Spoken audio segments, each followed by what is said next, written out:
What is up, ladies and gentlemen of YouTube and other internet places? Today, I'm going to bring you my guide to farming Salawas, or soul devours, if you prefer to call it that. I, uh, I've done it a good bit, so I have some practice. And first thing we're going to go ahead and go over is our gear setup over here. And Cinderbane's obvious, totally the best in slot. Boots. You can replace these for Bando's boots or Torva boots or pretty much any boots. They don't really matter all that much. Personally, I'm using Steadfast for the extra armor because I hard AFK and sometimes I log out from hard AFKing, log back in, and don't turn on my Vamp Scrim or my Protect from Melee, and I kind of just forget about it, and these give me a little bit extra time, so if I forget about it, I hopefully won't die. Luck of the Dwarfs, required. Definitely get one of these. It gives you the chance to get an HSR, and it's unbeatable. Unbeatable for sure. And then I'm using just an anima setup here. Pretty cheap armor. It doesn't degrade to dust or anything like that, which is why I really like it. For perks, you need Enhanced Devotion 3. That is a requirement. You don't have to have Scavenger 3, but Scavenger 2 or 3 will help you earn a little bit extra money with just components that you get from Invention. Then for legs, I have in Lucky 5 and Absorptive 3. Now, same deal as what was with my boots. If you're paying more attention, you can go for like a Crackling 3 and a Biting 3, and that'll increase your kills per hour by a little bit, but it's not that big of a deal, and I really like to hard AFK these things. They're very good. And then in the weapon, Scythe is highly recommended. You could go with like a Crystal Halberd if you don't have a Scythe, but highly recommend Scythe. You definitely want the Halberd range, and you have to use melee for this.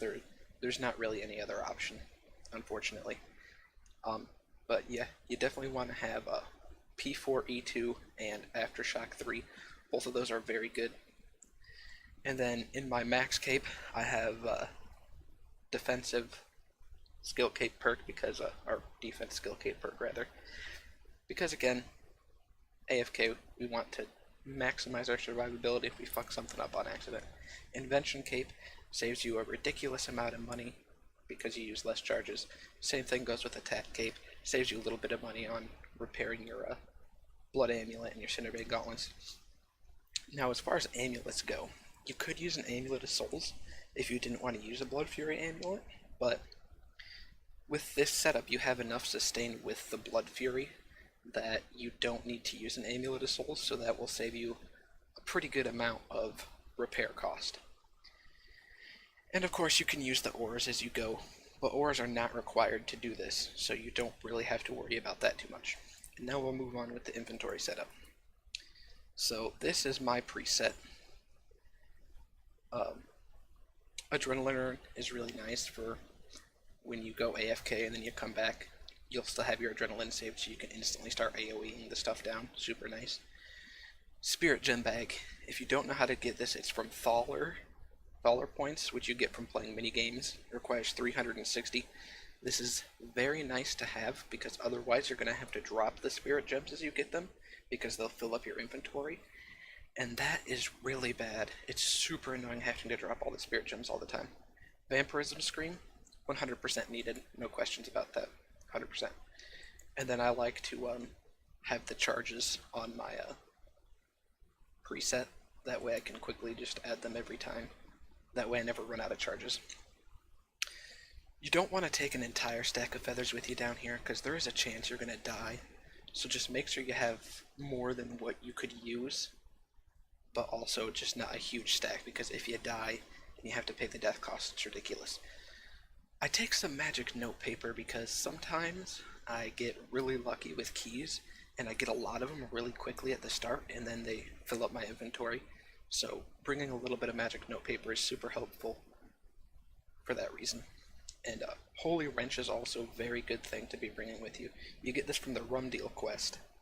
And It'll just increase the amount of prayer that you get from your prayer flasks and your holy overloads. Bring a little bit of food for emergency cases. You don't need that much. 2 to 3 should probably do you. I'd recommend 3 because sometimes when you're at the end of the inventory and you have like 7 or 8 minutes left on your vamp scrim, or sorry, rather like 4 or 5 minutes left on your vamp scrim, and you want to use another dose of potions, those can sustain you once your ore is depleted.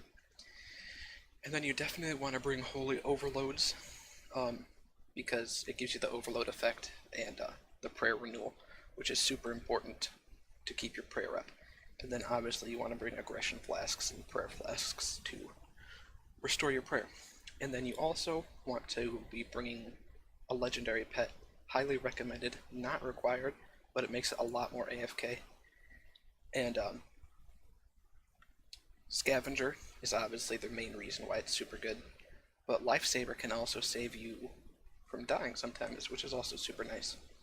And then I have item repair on here because before I was using Amulet of Souls before I switched over to this, and I'd just use him to repair my gloves instead of having to run and repair myself every time. But now that we have all that explained, more or less, I'll go ahead and show you guys the route that I take to get there. Now there is a little bit of a faster way if you've finished the Fight Club, and you can just bank over here and then run through there. It's a good bit faster, but I don't have the quest for Fight Club, and I really hate questing, so I haven't bothered to do it. So you can use this path if you're like me and you're a lazy noob. Just come down here, grab the magic carpet, and head on down to whatever this place is called. It starts with an S. Number 9 on the keypad. Then you just want to run to the dungeon. Now, something else that's worth noting here is log timers and pot timers are different. So when you log back in from hard AFKing, you'll still have 1 minute left on your aggression potions and your holy overloads, but both your protect melee and your vampirism scrimshaw will be turned off. And that's the main reason why I use the more defensive options. The kill rate increase is very slight, mostly because most of the time you're already attacking all of them and hitting all of them, and they die quite quickly. But once you get in here, you want to come over here and take this chasm shortcut. If you don't have it unlocked, just run through the dungeon until you get down into this room, and then come over here, clear out this rubble that would be right here, and then you can then use that shortcut. So something else is where do you want to stand when you do this? I have found that standing right here in this exact position, kind of lined up with the edge of this pillar here, is the best place. It has the most coverage, and most of the time, all except for maybe 1 or 2 of these Salawas will be attacking you.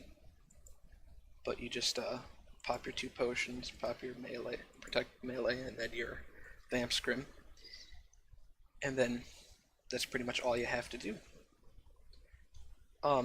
If you want to go over the bar setup, you can a little bit. Got Cleave, Whirlwind, Devotion, Quake, Sacrifice. I put Anticipation on here just as, again, a little helpful to try to help sustain yourself from taking too much damage at once. Because if you get super unlucky, these guys can pile you and kill you very quickly if you get like super unlucky. And then just standard abilities and what I think are the highest DPS order. You can move around Devotion, or you could also put on Meteor, but I found that when I was running Meteor, sometimes my Devotion would be like half a second from coming up. I already took some damage. My dude uses Meteor, and then having to generate the 50 adrenaline to get back up to Devotion would sometimes make me die because I can't use Devotion on cooldown. So that's why I don't run Meteor on here. You could test it out if you want. it should work, but you might have a few odd deaths here and there, and that's really not something I look forward to. But yeah, that's about it, guys. I hope you liked the video. I hope it helps you guys out. See ya.